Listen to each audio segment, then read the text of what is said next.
आदि अनादि अनंत अपार, मुझ में व्यक्त सकल संसार, मुझ में व्यक्त सकल संसार।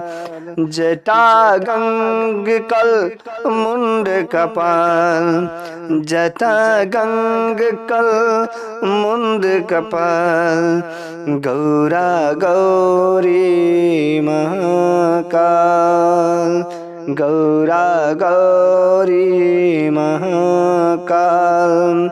सकल भुवन त्रिलोक प्रकाशा, नित्य चिरंतन नगरी राजा। विश्वनाथ हूँ मसानवासी हूँ, मुझको प्रिय मोरी नगरी काशी। ओम गण गणपतये नमः, ओम नमः शिवाय। अरे सभी भक्तों, आज मैं आप लोगों को बाबा विश्वनाथ की कथा सुनाऊंगा। इस कथा को श्रवण करने के बाद आपका अकाल मृत्यु भी कुछ बाल बांका नहीं कर सकती है। इस कथा को सुनने वाले के ऊपर बहुत ही चमत्कारी प्रभाव दिखाई देता है। वैसे इस कथा को श्रवण करने वाले जो भी भक्त होते हैं, उस भक्त का रोम रोम शिवमय हो जाता है, शिव भक्ति में डूब जाता है। और इस कथा का अमृत वाणी जो इतना पावनमय होता है कि बस सुनने के बाद भोले बाबा, माता पार्वती तथा उनके पुत्र गणेश की भी कृपा के पात्र हो जाते हैं। सभी प्रकार के पापों से मुक्ति मिल जाती है। और जो भी भक्त इन का सच्चे दिल से गुणगान करते हैं, बस उस अमृत वाणी को सुनने के बाद महादेव तो अति प्रसन्न हो जाते हैं। वैसे इस कथा को सुनने वाले को इतना फल मिलता है कि जितना फल एक तीर्थ यात्रा करने वाले को मिलता है। तो बस आप इस कथा को श्रवण कर दिए, आपको तीर्थ जाने के बराबर लगभग जो उतना फल की प्राप्ति होगी। वैसे बाबा भोलेनाथ, काशी विश्वनाथ का ये जो पावन कथा है, सभी भक्तों को एक बार इस सावन महीने में जरूर ही श्रवण करना चाहिए। तो चलिए हम लोग इस बाबा विश्वनाथ के पावन कथा को सुन करके उसमें डुबकी लगाते हैं।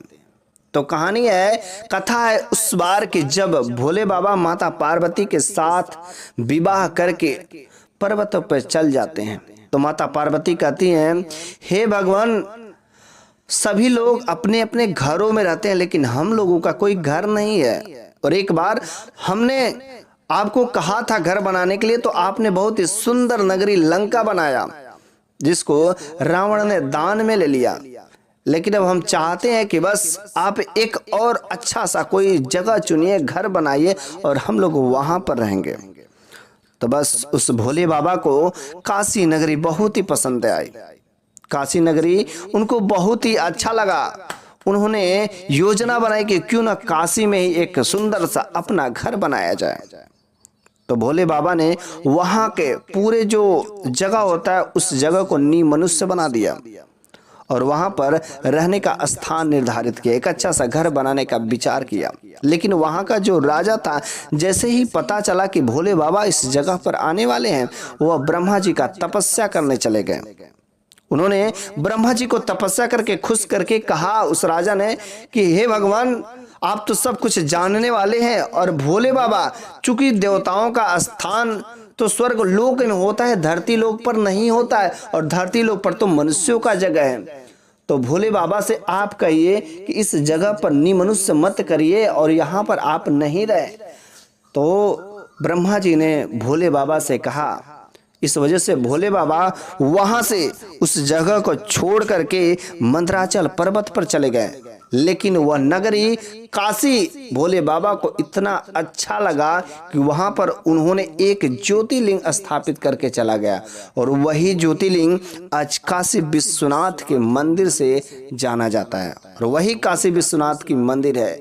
लेकिन इसके बाद एक बहुत ही बढ़िया भक्त और भगवान की कथा है। लेकिन मैं आपसे एक प्रश्न पूछना चाहता हूं कि वे कौन से ऋषि थे कि जो पीपल के पत्ते में भगवान का दर्शन किए थे? यदि आप जानते हो तो कमेंट बॉक्स में जरूर लिखिएगा, तब जाके इस कथा का पावन श्रवण करिएगा और अपने जीवन को धन्य बनाइएगा। तो कथा है, एक पंडित जी थे जो काशी नगरी में उस बाबा विश्वनाथ के मंदिर पर हमेशा पूजा किया करते थे, और इस सावन महीने में वे सबसे पहले जल जो है वही चढ़ाते थे उस बाबा विश्वनाथ को। उस शिवलिंग पर सबसे पहले जल यही चढ़ाते थे। 2 बजे रात को, 3 बजे रात को पानी भर करके, जल भर करके गंगा नदी में से सबसे पहले लाइन में खड़े हो जाते थे। चूंकि वह पंडित उस भगवान भोले बाबा के बहुत बड़े भक्त थे, वे हमेशा नित्य यही उनका नियम था कि सबसे पहला जल मैं ही अर्पित करूंगा, उसके बाद से कोई दूसरा अर्पित करेगा। वह इतना बड़ा भक्त था, वो रात भर नहीं सोता था, ठीक है, लेकिन मेरे अलावा दूसरा कोई नहीं अर्पित कर सकता है। यह देख करके भोले बाबा अति प्रसन्न होते थे कि मेरा इतना बड़ा भक्त, कितना सच्चा भक्त है कि कभी जल्दी सोता भी नहीं है, सोचता यही कि मैं ही सबसे पहले जल अर्पित करूंगा। और भोले बाबा ऐसे होते हैं कि बस उनको दूसरा कुछ नहीं चाहिए। जो भी भक्त सच्चे दिल से, सच्चे श्रद्धा भाव से बस 2 बूंद, 1 लोटा जल यदि उसे उनके शिवलिंग पर चढ़ा देता है, भोले बाबा प्रसन्न हो जाते हैं। लेकिन वह जो पंडित था, उस पंडित के कोई बाल बच्चे नहीं थे। पंडिताइन बड़ी दुखी रहती थी, लोग अगल बगल के ताना भी मारते थे, निसंतानी निसंतानी कहते थे, लेकिन इससे उस पंडित पर कोई प्रभाव नहीं पड़ता था। एक दिन वह पंडित अपने घर जाता है। पंडिताइन कहती है, देखिए जी, हम लोग भोले बाबा के बड़े ही सच्चे दिल से भक्ति करते हैं, क्यों ना भोले बाबा से एक बार कुछ मांगा जाए। लेकिन वह पंडित कहता है कि नहीं, भोले बाबा ऐसे देवता है जो अंतर्यामी है, सब कुछ खुद ही जान लेते हैं, वे जरूर ही देंगे। यदि हम लोगों में मन की इच्छा पैदा हुई, हमारी मन की इच्छाओं को जरूर पूरा करेंगे।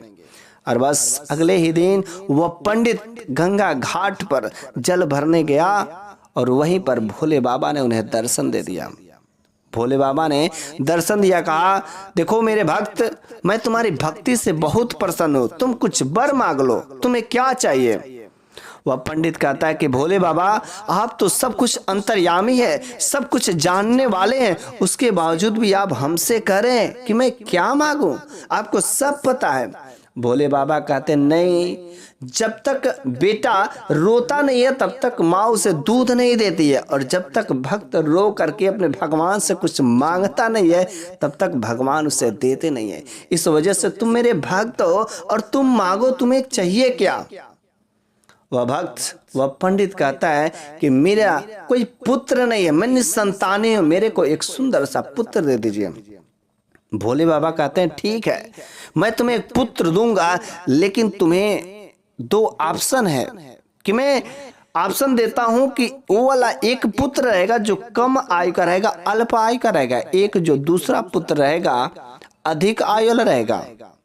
उस पंडित ने कहा, लेकिन इन दोनों पुत्रों में अंतर क्या रहेगा? भोले बाबा ने कहा, जो कम आयु वाला पुत्र होगा वह पुत्र बहुत ही बुद्धिमान होगा, तेजवान होगा, और जो ज्यादा आयु वाला पुत्र है वह बड़ा होकर के बहुत बड़ा चोर, डाकू, चोरी, छिनैती करेगा। भोले बाबा ने कहा, आपने तो मुझे संकट में ही डाल दिया, मेरे को कुछ समय दीजिए, मैं अपनी पत्नी से पूछ लेता हूँ। वह पंडित भगा भगा भगा घर पर जाता है और पंडिताइन से कहता है कि सुनिए जी, सुनो जी, अरे भोले बाबा ने मेरे को दर्शन दिए हैं और कह रहे हैं कि तुम्हें कौन सा पुत्र चाहिए, कम आयु वाला कि ज्यादा आयु वाला? पंडिताइन ने कहा, ये कौन सी बात हुई, हम लोगों को तो संशय में डाल दिए। आगे पंडित ने कहा, देखो प्रिय, कम आयु वाला पुत्र जो होगा ज्यादा बुद्धिमान होगा, और जो ज्यादा आयु वाला पुत्र होगा वह आगे चल करके चोर, डाकू बनेगा। पंडिताइन ने कहा, तो इसमें सोचने की क्या बात है, आप कम आयु वाला पुत्र मांग लीजिए। वह पंडित फिर से भगा भगा उस गंगा घाट पर जाता है और भोले बाबा का प्रार्थना करता है। तो फिर से पुनः भोले बाबा प्रकट होते और कहते, बोलो वत्स, तुम्हें कौन सा पुत्र चाहिए? भोले बाबा से वह भक्त पंडित कहता है कि मेरे को कम उम्र वाला चाहिए। भोले बाबा ने कहा, तथास्तु। भोले बाबा ने कहा, लेकिन उसकी उम्र बस मात्र 5 वर्ष रह गए और 5 वर्ष बाद वह मृत्यु को प्राप्त हो जाएगा। अब तो वह 9 महीने बाद उस पंडित के एक सुंदर सा पुत्र की प्राप्ति होती है, लेकिन वह दोनों पंडित और पंडिताइन उस पुत्र को बाबा विश्वनाथ के मंदिर में जरूर दर्शन करने के लिए लाते थे। इस वजह से उस भोले बाबा की महिमा उस पुत्र के ऊपर भी पड़ रही थी। अब तो वह बच्चा छोटा धीरे धीरे बड़ा होने लगा। गलियों में भी कभी कभी इधर उधर टहलता चला जाता। उसके चेहरे से चमक झलक रही थी। सब लोग कहते थे कितना तेजवान बच्चा है, कितना सुंदर बच्चा है। बस इसकी खुशियों को देख करके दोनों पंडित और पंडिताइन बहुत ही खुश रहते थे। लेकिन उन दोनों ने कभी भोले बाबा का, बाबा विश्वनाथ का मंदिर जाना नहीं छोड़ा। लेकिन जैसे जैसे समय बीतता गया, वह लड़का छोटा सा बच्चा अब तो कुछ अच्छा खासा जानने भी लगा, पढ़ाई भी करने लगा और कम उम्र में ही, मात्र 4 साल में ही वह इतना अच्छा ज्ञान प्राप्त कर लेता है कि जितना अगल बगल का कोई बच्चा नहीं प्राप्त कर पाता है। उस बच्चे का अगल बगल के टोला मोहल्ला पड़ोसी सब लोग नाम लेने लगे। लेकिन जैसे जैसे समय बीतता गया, वह लड़के का अंतिम दिन भी आ गया। बस एक दिन बस बाकी थे 5 साल में। वो पंडित को पता हो गया कि बस आज मेरे बेटे का आखिरी दिन है।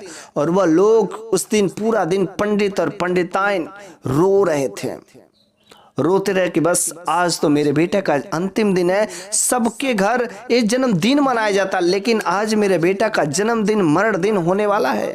बस अगली सुबह शायद मेरा बेटा नहीं देख पाएगा।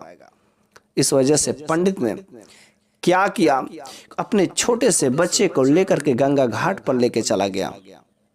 गंगा घाट पर आने के बाद बाबा विश्वनाथ का दरवाजा बंद था, रात के समय था।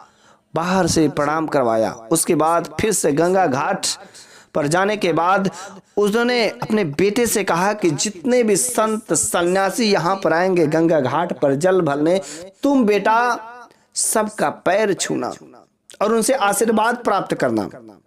वह छोटा सा लड़का जितने संत सन्यासी लोग उस गंगा घाट से जल भरते, सबका पैर छूता और सब लोग आयुष्मान भव का आशीर्वाद देते चले गए। तभी उस पंडित ने देखा कि सप्तऋषि भी आ रहे हैं। सप्तऋषि का जैसे ही सप्तऋषि आ रहे थे, उस पंडित ने पहचान लिया। तुरंत अपने बेटे को कहा, बेटे जल्द जाओ और सप्तऋषियों का पैर पकड़ के और उनका पैर छुओ, दंडवत प्रणाम करना। और छोटा सा बच्चा जैसे सप्तऋषि पास में आए, उनका पैर छू करके दंडवत प्रणाम किया। सप्तऋषि बड़े प्रसन्न हुए कि छोटे से बालक में इतना अच्छा गुण। वो छोटे से बालक को आशीर्वाद देते हैं कि चिरंजीवी रहो, दीर्घायु रहो। और जैसे ही यह आशीर्वाद दे देते हैं, वह पंडित कहता है कि शायद मैंने सुना है कि सप्तऋषि जो बात कह देते हैं कभी कोई टल नहीं सकता है। सप्तऋषियों ने कहा, हाँ ये बात सत्य है। तब पंडित ने कहा, देखिए आप लोगों ने मेरे पुत्र को चिरंजीवी रहने का तो आशीर्वाद दे ही दिया है।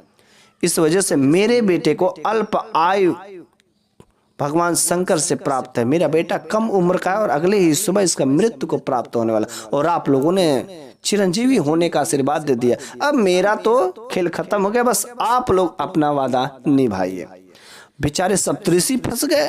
सप्तऋषि बड़े टेंशन में हो गए कि अब होगा तो हो गया क्या। सप्तऋषि ने उस छोटे से बच्चे को लेकर के कहा कि इसका समाधान शायद ब्रह्मा जी कर सकते हैं, वे इस सृष्टि का निर्माण करते हैं। उस छोटे से बच्चे को लेकर के वे सप्तऋषि ब्रह्मा जी के पास पहुंचते हैं और सप्तऋषि उस छोटे से बच्चे को कहते हैं कि जाओ ब्रह्मा जी का पैर छुओ। चूंकि उस समय ब्रह्मा जी किसी दूसरे का भाग निर्माण करने में व्यस्त थे, जिसकी वजह से जब छोटा से बच्चा ने पैर छुआ तो ध्यान नहीं दिया और अचानक जब आंख उठाकर देखा तो छोटा सा बच्चा, और जैसे ही पैर छुआ बस ब्रह्मा जी ने कह दिया, आयुष्मान भव, चिरंजीवी रहो। और जैसे ही आशीर्वाद दिया, सप्तऋषियों ने कहा इन्हें भोले बाबा से एक कम आयु का वरदान प्राप्त है, इस वजह से बच्चा अगली सुबह नहीं देख पाएगा। और आपने भी आशीर्वाद दे दिया चिरंजीवी रहो, और अब भोले बाबा के खिलाफ कैसे जा सकते हैं। ब्रह्मा जी ने कहा हमें सबका तो बात टाल सकता हूं, लेकिन भोले बाबा भगवान शंकर का खिलाफ मैं नहीं जा सकता। इसका उपाय शायद भगवान विष्णु के पास जरूर कुछ होगा। अब तो सप्तऋषि और ब्रह्मा जी दोनों लोग मिल करके उस छोटे से बच्चे को ले करके भगवान विष्णु के पास जाते हैं और भगवान विष्णु बिल्कुल ही शेष नाग पर शयन अवस्था में पड़े रहते हैं। बस वहां पर भी उन लोगों ने वही कहा और बच्चा जैसे ही पैर छुआ बस उनके शयन कक्ष से शयन से निद्र खुल गई। और जैसे निद्र खुलती है तो बस देखते कि छोटा सा बच्चा जो मेरा पैर छू रहा है वह तुरंत बिना सोचे समझे बिना कुछ प्रेडिक्शन किए वह छोटे से बच्चे को आशीर्वाद दे देते हैं कि आयुष्मान भव, चिरंजीवी रहो। बस तुरंत ऋषि और ब्रह्मा जी ने कह दिया कि तो भोले बाबा किसे कल्प आयु का वरदान दिए हैं और ये बच्चा अल्प आयु का, चूंकि भोले बाबा का ऐसा कथन है। विष्णु जी कहते हैं कि मैं तो भी फंस गया, आप लोगों ने मेरे को भी फंसा दिया, उनके खिलाफ कैसे जा सकते हैं। बड़े बेचारे लोग टेंशन हो गए कि उनके खिलाफ में कैसे जाए, आखिर करे तो करे क्या। बस विचार करते शायद इसका उपाय खुद भोले बाबा ही देंगे। अब तो सप्तऋषि ब्रह्मा जी भगवान विष्णु सब लोग मिलकर के छोटे से बच्चे को लेकर के भोले बाबा के पास पहुंचते हैं। उसमें भोले बाबा ध्यान मग्न लगाए रहते, ध्यान मग्न में रहते हैं। बस बच्चा ने वहां पर भी वही काम किया, बस ध्यान में थे और वह बच्चा छोटा सा जाकर उनके पैर को छूता है, दंडवत प्रणाम करता है। जैसे ही प्रणाम करता है तुरंत उनकी आंख खुल जाती है और जैसे देखते छोटा सा बच्चा बिना सोचे समझे बिना कुछ देखे तुरंत उस बच्चे को आशीर्वाद दे देते हैं कि आयुष्मान भव, चिरंजीवी रहो।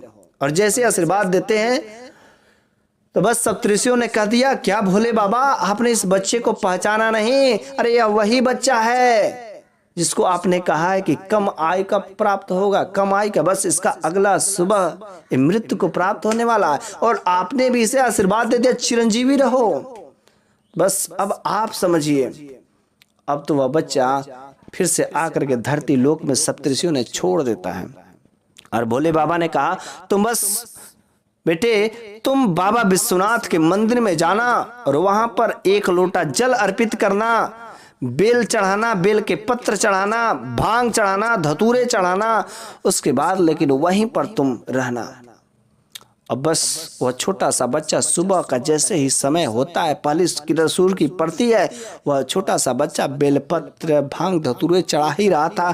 तब तक यमराज जी वहां पर उपस्थित हो जाते हैं काले भैंसे पर। जैसे उपस्थित होते हैं वह छोटा सा बच्चा यमराज जी का भयानक रूप देखता है और डर जाता है और डर करके बस उस बाबा विश्वनाथ का जो शिवलिंग रहता है उस शिवलिंग को जोर से पकड़ लेता है और चिल्लाने लगता है। तब तक वहां पर तुरंत भोले बाबा प्रसन्न वहां पर प्रकट हो जाते हैं और कहते कि देखो तुम इस बच्चे को नहीं ले जा सकते।